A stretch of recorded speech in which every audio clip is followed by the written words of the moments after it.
Hey, what's going on, everybody? FullFrontage here today, bringing y'all a Clash Mini video, and in today's video, I'm going to be going over my tier list for the heroes within Clash Mini. If you didn't miss the video with the mini tier list yesterday, make sure you go check that out.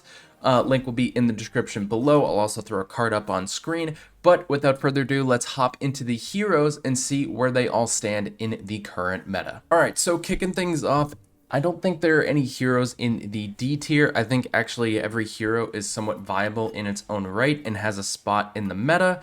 But we're going to start in the C tier, and I think the weakest hero in the game is probably the Archer Queen. I think Archer Queen has the least usability within the game. There are certain combinations that you can make work with it, such as Electro Wizard Pekka, Mega Knight, Electro Wizard. A lot of stun is required to make Archer Queen work, but also with gizmos in the meta and Wartoot being so dominant, it really makes, if your opponent has a Wartoot, Archer Queen decks are completely useless, and you're probably just going to lose pretty much every single time you go up against a Wartoot.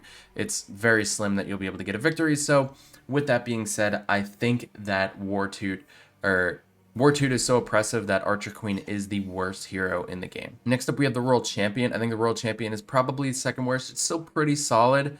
There are certain decks that it does work with, but I think in terms of what the current meta is, that Royal Champion is probably on the weaker side of heroes. It's in an okay spot right now. I think if the meta were to shift a little bit and some heroes were to get nerfed, Royal Champion would find her own way back up to the top without even needing to be buffed. So I think Royal Champion in the current meta sits at a C tier, but it's still all in all a pretty solid hero.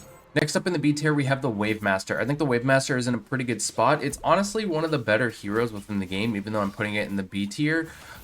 It's still pretty strong. Obviously, I think there are better heroes within the current meta, but Wave Master I feel like is in probably a really good spot. I think if it was just left alone, maybe just a 1 HP nerf. Otherwise, I think Wave Master is pretty good. It's probably one of the more balanced heroes within the game right now. Let me know if you agree down in the comment section below. Next up, we have the Monk. I think the Monk is in the top of the B tier. I think there are better heroes than the Monk right now, but Monk can still be very oppressive if you're not able to play correctly against it. But if you play correctly against Monk, then it's still just kind of an average run-of-the-mill hero. The recent change that they had to the Monk, where it's not able to instantly KO through invulnerability, although I wouldn't mind if the Monk could actually be able to instantly KO a Barbarian King at this point, but it cannot anymore.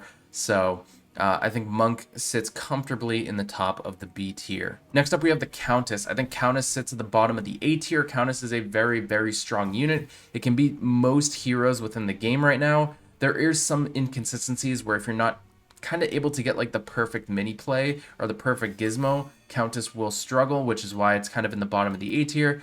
But with an unstoppable strategy and that you're able to stun consistently, there's no Wartoot in play, and you can even sauna, you can training camp, you can get elixir pump, any which way you move with the Countess. If you're able to get the correct mini, Countess is very, very strong. Next up, we have the Skeleton King. Skeleton King I'm putting Skeleton King above the Countess because I think overall it might be a better hero. It relies less on having to be able to get like perfect combinations.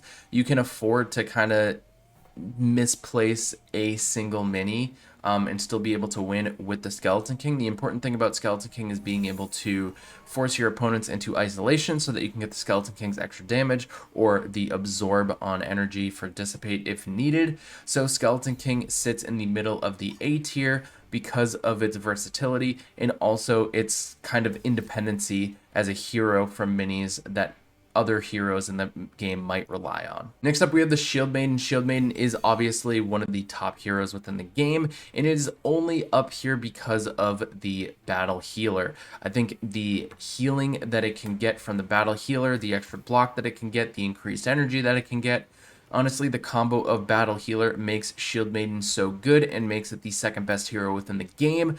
I think it still belongs in the A tier because if you don't play Battle Healer, then Shield Maiden is much, much, much less oppressive, and it is still beatable in most situations as long as you're able to counter it. There are certain things within the game. If there's no Wartoot in play, you can slow, you can still get the anti-heal even with Wartoot, you can get stun, which prevents Shield Maiden from getting the reflection off a lot quicker, you can Mega Knight, which will also stun, you can Giant Skeleton, which will also stun. There are many different ways to keep the Shield Maiden on lock that doesn't solely rely on the Battle Healer or the Wartoot gizmo. If a Shield Maiden player has Battle Healer and has Wartoot, it becomes a very, very, very difficult matchup to win when going up against a Shield Maiden. Next up, we have the Barbarian King. I think the Barbarian King sits alone in the S tier, especially because of the fact that it synergizes so well with the Archer, which, with its most recent change to its third ability, is probably the most broken unit in the game. So when you consider that and the other two S tier units that are in the game, in my opinion, which is the Electro Wizard and the Battle Healer, when you put all three of those together, the fact that Barbarian King can just make all three of those units better and also be able to, with the Battle Healer, because it's so oppressive, be able to keep all of those units alive for so long, it really just makes Barbarian King the most oppressive hero within the game, and anything can synergize with Barbarian King. A lot of the other heroes, there are certain minis that work better. Yes, there are certain minis that work better with Barbarian King, but Barbarian King can really synergize with pretty much any mini within the game just because of its current kit. So I think Barbarian King alone sits in the S tier and holds as the tried and true #1 hero within Clash Mini in the current meta. So that's going to do it for this one. I hope you all enjoyed. If you did, make sure you leave a like, subscribe for more content, and don't forget to turn that notification bell so you don't miss any more videos. And also check out those videos over there. YouTube thinks you'll like them, and I think you'll like them too. And also stay tuned for the Gizmo tier list. That'll be coming out soon as well. But I'll talk to you all in the next one. Have a great day, everybody. We'll see you later. Peace out.